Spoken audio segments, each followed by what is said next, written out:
Imagine scrolling through your feed in 2026. Suddenly, a live stream catches your eye.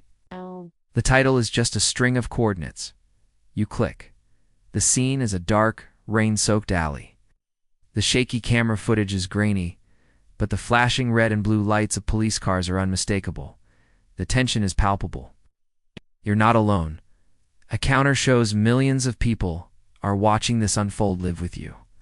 The chat is a blur of frantic messages, theories, and pure shock.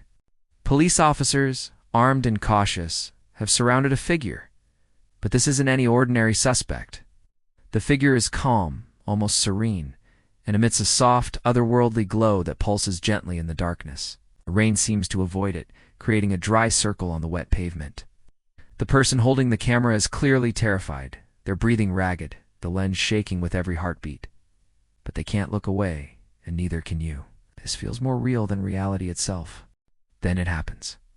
The glowing figure turns its head slowly, its large, dark eyes finding the camera lens as if it knows every single one of us is watching. It looks right through the screen, into your soul. A voice, not of spoken words, but a sound that feels like a hauntingly beautiful melody, echoes directly in your mind. It says just 7 words, a message that chills you to the bone. This is why we stayed hidden. The meaning is instantly, terrifyingly clear. We weren't ready. Our reaction, the fear, the aggression. This was the test, and we were failing it. The moment the message ends, the stream cuts out. Not a buffer, not a dropped connection, just a sudden jarring wall of static. You scramble to refresh to find another stream, another angle. You jump to your social media feeds, searching for hashtags, for news reports. But there's nothing. Every post about the event, every mirrored clip, every screenshot is gone. Where millions of comments and shares existed moments ago, there's now just a string of errors. It's content not found. This page doesn't exist. It's as if the entire event was scrubbed from the internet, from existence itself. A global digital blackout on a single shared memory. What just happened? Was it real? The silence online is louder and more frightening than the sirens ever were.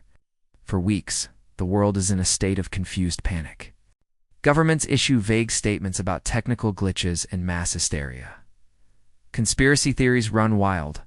Was it a coordinated hack? A sophisticated prank? A military psyop?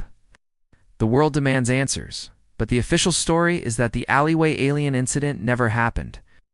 There are no police reports matching the scene, no officers who were there, no physical evidence whatsoever. But billions of people share the same vivid memory. They remember the rain, the glow, the voice. It's a global case of the Mandela effect, happening in real time. This leads to the rise of a new field: digital forensics of the mind. Experts aren't just searching for deleted files on a server anymore. They're retrying to understand how a piece of information could be simultaneously broadcast to and then deleted from the human consciousness. They analyze the phantom data, the ghost in the machine of our collective awareness. They interview witnesses, scanning their brains, trying to find the digital footprint left behind by the experience. The world is divided between those who believe what they saw and those who are trying to convince them it was all a dream. One of these experts, a brilliant but disgraced data analyst named Dr. Eris Thorne, becomes obsessed. He lost his academic tenure for proposing that information could exist without a physical medium. The alleyway alien is his vindication. While his colleagues search for a hidden broadcast signal or a master hacker, Thorne looks elsewhere. He gathers the testimonies of thousands of viewers, not for what they saw, but for how they felt. He maps the emotional resonance of the event, the precise frequency of the fear, the wonder, the dread. He builds a complex model, not of a network, but of a thought. He theorizes that what everyone saw wasn't a video transmitted over the internet. There was no live stream, no camera, no data packet. It was a projection. A thought broadcast directly into the minds of anyone who happened to be online and receptive at that exact moment.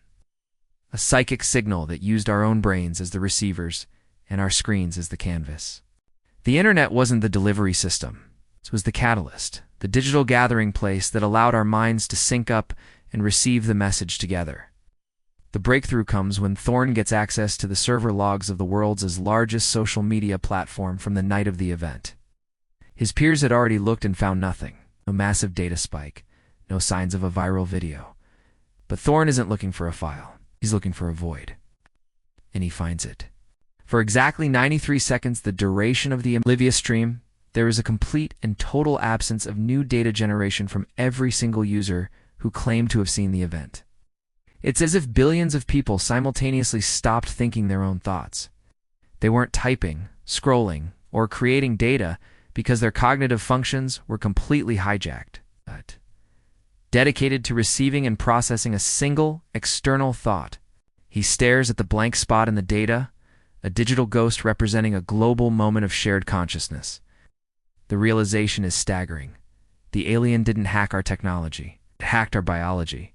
It didn't send a signal. It shared a memory. This wasn't a first contact. It was a warning shot.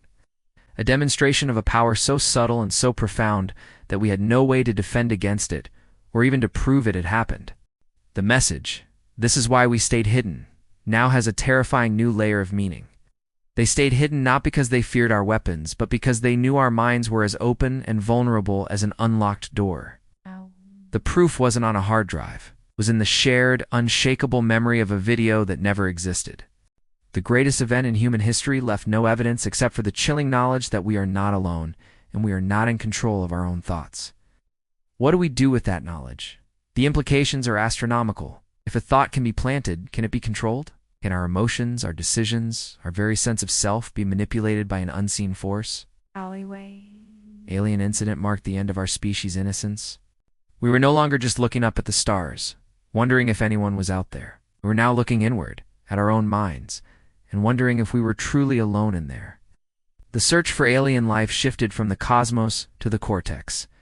And the scariest part is, we have no idea if or when they'll decide to send another message. Next time it might not be a warning. Thanks so much for watching. This story is a wild ride and it makes you think, doesn't it? If you enjoy exploring these kinds of mind-bending concepts, make sure to hit that subscribe button and turn on notifications. We have a lot more to dive into.